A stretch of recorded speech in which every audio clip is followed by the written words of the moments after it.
Halo guys, balik lagi channel gue Henry GVD. Kali ini kita akan mereview Nano Machine chapter 275 yang dimana di sini MC-nya udah mulai keluar nih, dan dia di sini mulai pertarungan baru lagi ya. Karena ternyata si MC ini memegang tongkat terpenting ya. Tongkat itu ternyata lambang dari kekuatan atau lambang kekuasaan kerajaan klan dari si utara ini ya.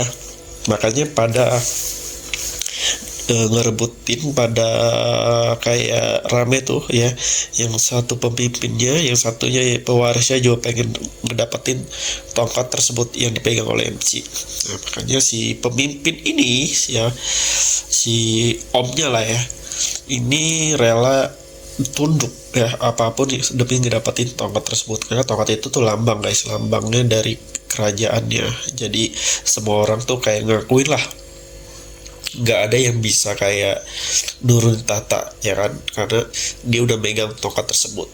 Nah, si MC ini ya mulai nanya-nanya nih ya, sebenarnya sih ngetes doang ya, apalagi si pemimpin ini dia udah bisik-bisik dalam hati nih, mau apa tuh, mau udah pikiran jelek aja lah ke sekte demonik, dan dia nggak tahu aja kalau si MC ini itu punya nano yang bisa baca pikiran. Jadi percuma dah kalau dia cuman bohongin MC di awal doang kayak manis-manis, tapi ternyata dalam hatinya beda, pikiran beda, ya udah habislah dia di bantai sama MC. Kayaknya bakal dibantai deh, bakal dibuntungin juga dia kayak nih tangannya ya sama si MC, karena udah berpikiran jelek ya.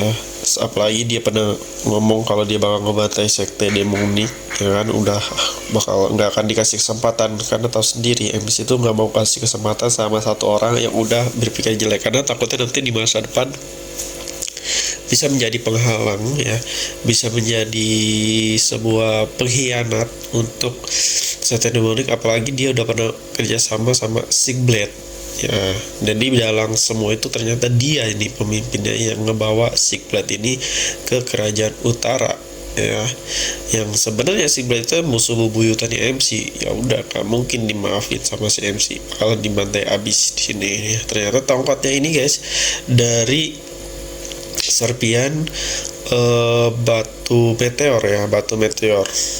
Nah, berarti spesial lah tongkat ini, kekuatannya juga spesial. Dia dari meteor, yang dimana meteor tersebut kayaknya sih sama kayak asal dari sekte demonik ya, pemimpin pertama kan juga dia dari luar angkasa ya, yang terkirim jatuh di bumi. Sama sih sebenarnya konsepnya, cuman ini kan benda barang ya.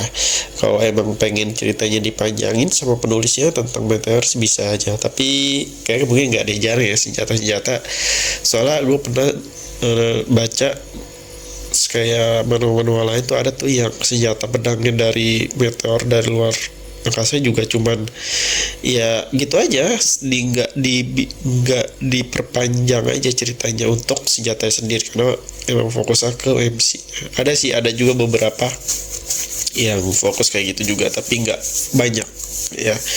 Nah, di sini karena dia udah dapetin, si MC udah dapetin chordnya, kayaknya MC juga bakalan bisa nyerap nih kekuatan dari chordnya ya. Di sini kita belum dimunculin musuh yang aslinya nih ya, dari Sigblade nih.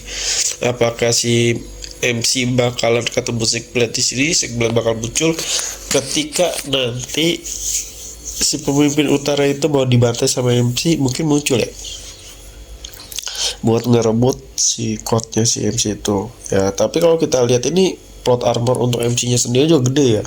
Bayangin aja, dia dari tadi udah bertarung, terus udah ngadapin bencana alam. Tapi kalau kita lihat dari tampilannya nggak ada tuh kayak kehabisan energi ya, nggak ada kayak kehabisan, kayak lemah atau dia capek gitu.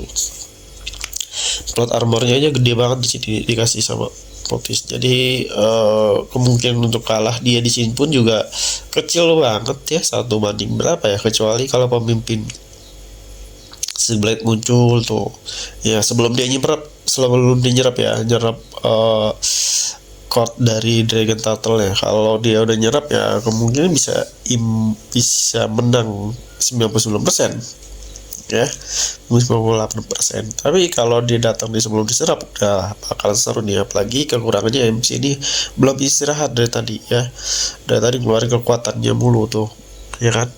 Nah untuk si MC ini juga kayaknya dia udah sesuai ceritanya semuanya ya, bagaimana klan utama dari utara inti sama pemimpin dan pewaris saling bersinggungan nih. Wah, bakalan saling bantai-bantaian nih di sini ya, antara si pemimpinnya atau pewarisnya. Tapi kakak dibiarin sama MC, kenapa ya? Karena MC lebih ngebelain si anak kecil itu guys, karena kan dia udah bikin aliansi juga sama anak kecil. Nah, anak kecil itu juga kayaknya belum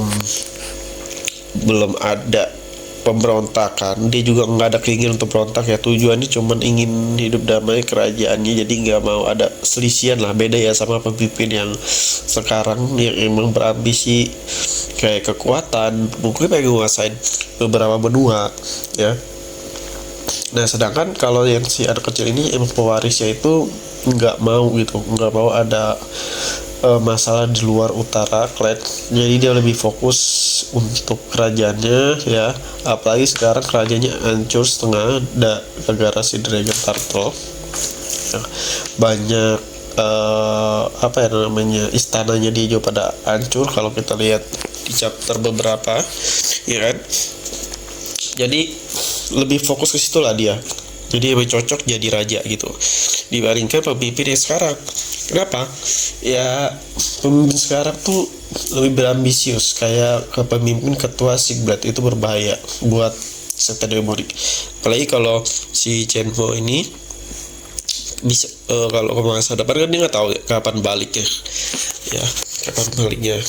Kayaknya kalau murid-muridnya aja atau mungkin anak buahnya aja, teman-temannya yang ngejaga sekte demonik tuh bakalan dikhawatirkan bahwa murim yang lain akan beraliansi buat nyerang sekte demonik ya, meskipun dia udah ada aliansi juga sih ya, dan kita nggak tahu karena yang lain beraliansi juga karena takut ya sama sekte, bukan karena real kepengen beraliansi, tapi karena takut ya. Jadi ya suatu saat juga kalau emang ada yang lebih kuat dari sekte demonik yang ngajakin untuk ngebantai juga pasti dia ikut.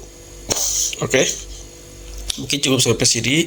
Jadi kalau kalian yang mau belajar ngasih uang dari rumah, mau lewat desain, mau lewat YouTube, mau lewat jualan foto atau AI, bisa cek di playlist YouTube gua atau bisa DM gua, nanti gua masuk ke grup gratis yang ada materinya ya. Terima kasih udah nonton video gua, dan sampai jumpa lagi semuanya di next video. Jadi bye bye.